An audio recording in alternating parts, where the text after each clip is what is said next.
And if your bet was on the Falcons going offense for a third year in a row, you won the bet Yes, because, you yes, did. top 10 picks 3 years, offensive picks 3 years. Kyle Pitts, Drake London, and of course, Bijan Robinson this season. So that's a lot of kind of stacking the deck, if you will, to give Desmond Ritter as many weapons as he could possibly have, right? Which is Yeah. great. Except we were also thinking, you got to get some guys in the trenches that can kind of make sure that they shore things up, run protection and pass protection. But okay, I think we've potentially got that because that left guard situation might just be solved with Matt Bergeron. But also, you look at the numbers collectively, right? Yeah, we Hmm. do know that from a run perspective, Falcons were top three in the NFL. But they drop off a whole heck of a lot when you put together the entire offense, 24 to be exact, out of 32 teams. So that said, and all of the things that they've done, and of course, we're only talking about the draft picks here because we're still kind of reacting to that. But of course, we know that they went out and got some offensive weapons in free agency as well. What then, with all of that stacking of the deck, should the expectations be now for this Falcons offense? 25, 30 points a game. Uh, that's where I am, T. Because when you talk about a fourth overall pick in Kyle Pitts, eighth overall pick in Drake London, eighth overall pick in Bijan Robinson, those are dynamic players. Those are guys where we've deemed what unicorns, how Chuck Reed want to refer to them as, guys that are versatile. You line them up anywhere. You can come up with all these different schemes and line them up on your positionless football. I even heard Terry Fontenot use that term. I was like, oh, here we go. He got a new term. He about to start Right. rolling with. I was like, all Yeah. right, TF, I see you. Basketball, man. I was like, all right, okay, we playing basketball out here. Like, got the basketball team. The basketball theme keeps rolling. Okay, I feel you. I get it. But for me, like, my expectations have to go up because when, like, they're an injury away, even though people talking about, oh, they stacked the deck on defense, but they're a couple injuries away from being right where they were last year. Because think about it. You got a guy in Calais Campbell's going to turn 38 years old. You got a guy in Eddie Goldman who hadn't played football in a year. I hear people throwing his name out there. I was like, all right, remember, he hasn't played football in a year, and there ain't no guarantee that he's going to make the team. Then you got Taquan Graham coming off an injury. That's at your defensive end, Scott. You got a Bud Dupree who has been inconsistent throughout his career. That's why he's on Richie his third Grant with his NFL team. injuries. And Yeah. Richie Grant with his injuries and not knowing where he's going to be. So all of these things kind of pile up to say, you know what? There's a possibility that we might be in the same place we are on defense. So guess what I'm gonna do now? I'm going to where all the draft capital is going. I'm following the money because eventually you're gonna have to pay these folks. I know that's sometime down the road, but these guys got to pay right now. So I think that my expectations for the Falcons in 2023 is they got to score 25 points because if you look at the scoring leaders in the NFL last year, I think the top six out of the top six teams there was only one team that didn't make the playoffs, and I think that was there was only one team that didn't make the playoffs. So and all of those teams were at 25 points or more. So that's my bottom line right there. They have to score 25 points at least if they want to win a division and get into this playoff scene. Yeah, I would agree. I mean, you could literally look down the list of those top offenses. You said it, Chiefs, Eagles, even the Lions kind of snuck in. But anyway, Right? Bills, Yeah, I know. Yeah, 49ers, yeah. And they Dolphins, were in the Vikings. conversation for the division. There it is. Yeah, But they yep. were in the conversation for the division. And you're right. It all goes back to that high powered offense. But here's how I look at it. And I was having this conversation kind of offline with a couple of my buddies. And I was saying, outside of Bijan, right? We Mhm. all know what the expectation is for him, almost to the level of boom or bust because of the things that you just mentioned.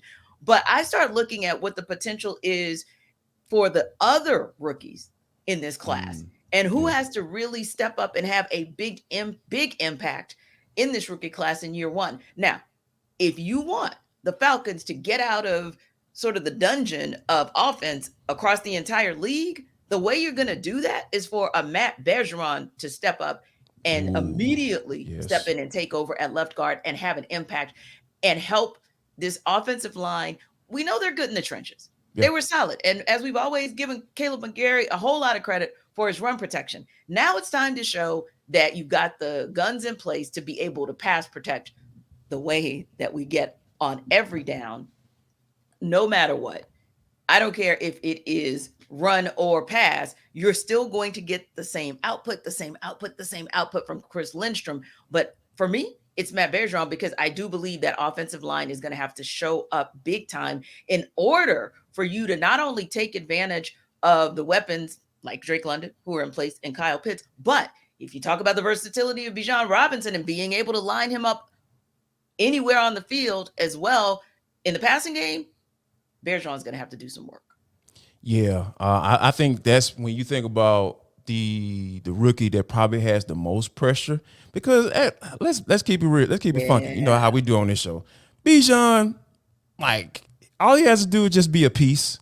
Just a piece to come in and be productive whenever he does get the rock, because Tyler Algier, I'm sure probably will at least start off as at the starter for the team, and then Bijan, they'll work Bijan in as they go along and figure out what they want to do with him. But when you're talking about Bergeron being a guy who was a left tackle in college, and moving down inside and to a guard spot, and I really think he can make that transition, because I got a chance to watch some film on him. I think he's going to be a guy that can be able to do it. I think he's strong enough. I think he's solid enough, from a weight standpoint, and he got some good feet, and I think he'll be able to work it out. But that's going to be the key cog right there, because you want to be able to continue to run the run game, and you want to be solid in that pass pro, because we know when there was some leakage last year, we know where it came from. It came from the guy that you just mentioned in Caleb McGarry, when they had to throw the football, and it came from that left guard spot as well, Andrew Dalman too.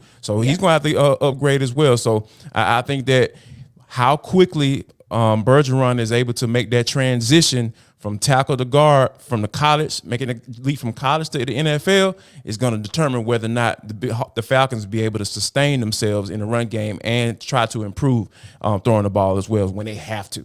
Yeah, and speaking of weapons, this is a year that we're going to expect a big impact, borderline breakout season for Kyle Pitts, because we saw a lot of what we needed to see in his rookie year, but then there's that little injury at the end of the year. And then we had an injury again last year. That MCL was torn, right? So there was some video that came out Monday from the Falcons facility out in Flowery Branch that saw him hobbling a little bit, right? There's a bit of a limp there. Now, we understand it's only early May, so he is still recovering, probably not yet at 100%. But does that concern you at all, that might impact his ability to be available week one? Ooh, I'm glad you put it that way in week one, because I don't think that he will be a full participant in training camp, just doing from a number standpoint, right? Because you think about, he got hurt, they put him on IR on November the 21st. So you're talking about December, January, February, March, and here we are, April, and then we're into May. That's 5 months. So you're talking about at least 6 months from a recovery standpoint. Then you start to go into the rehab piece and being able to try to run and get back functional and running routes and all that stuff, and being able to break it points. And then you got the mental aspect of it too, right? Yes. Okay, do I trust my knee? Do I trust my lower body extremities now that I'm coming off of this injury? So all of those things come into play, where I say I don't think he'll be a full participant in training camp, but I do feel that he may be ready to go within the first month of the season. And when you talk about missing maybe a couple games versus half the season or to a full season, I mean, I don't get concerned too much. But yeah, I'm not surprised that that's kind of where he is right now at this point.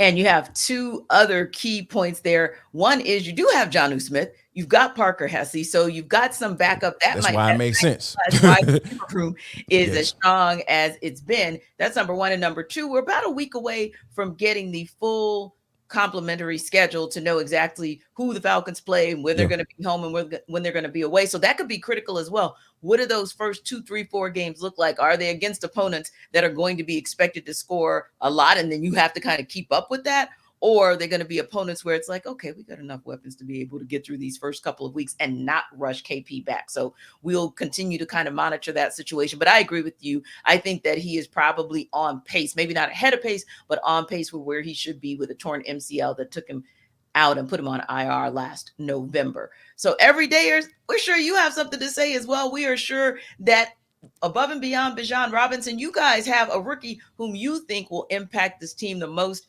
Let us know. Drop us a comment on YouTube. You can even, of course, follow us on Twitter. There are our Twitter addresses, and drop us some comments. And you never know, if you guys make a strong enough case for something, we will bring it up in this show, and we'll definitely give you credit for dropping that knowledge on us. So thank you again for checking us out on YouTube, as always. And wherever you download your podcast, that's where you can find ATL Day Ones as well. So don't forget, once you check us out, might as well tell a friend to check us out too.